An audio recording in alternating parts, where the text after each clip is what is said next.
அஸ்ஸலாமு அலைக்கும் வரஹ்மத்துல்லாஹி தஆலா வபரகாத்துஹு. அன்பு சகோதரர்களே, இப்போது நாம் ரமலானின் 2வது 10 நாட்கள் மக்ஃபிரத் எனப்படும் பொன்னான காலகட்டத்தை கடந்து கொண்டிருக்கிறோம். இந்த அதிர்வெண் மிகுந்த 10 நாட்கள் அல்லாஹ்வின் மன்னிப்பை அடைய சிறந்த நேரமாகும். அல்லாஹ் அவனுடைய திருக்குர்ஆனில் கூறி காட்டுகிறான், "வ அனத் தவ்வாபுர் ரஹீம்." நான் மிகவும் மன்னிப்பவன், கருணையுடன் இருப்பவன். அல்லாஹ் ரஹ்மான், அவன் அதிகம் கருணையுடன் இருப்பவன். அர் ரஹீம், என்றும் இரக்கமுள்ளவன். அவன் தன் அடியார்களை மன்னிக்க எதிர்பார்க்கிறான். இதனால் நாம் இப்போதே அதிகம் இஸ்திக்ஃபார் செய்ய வேண்டும். அஸ்தக்ஃபிருல்லாஹ் வ அத்தூபு இலைஹ். நான் அல்லாஹ்விடம் மன்னிப்பு கேட்கிறேன், அவனிடம் நான் மனமாறுகிறேன்.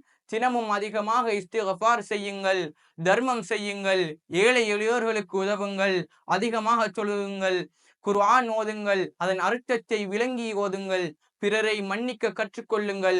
இவ்வாறு மகஃபிரத்துடைய 10 நாட்களை நாங்கள் பயனுள்ளதாக கழிக்க வேண்டும்.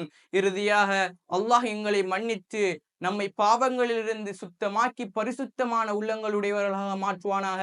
வாஹிரு தவ்வானா அனில் ஹம்துலில்லாஹி ரப்பில் ஆலமீன்.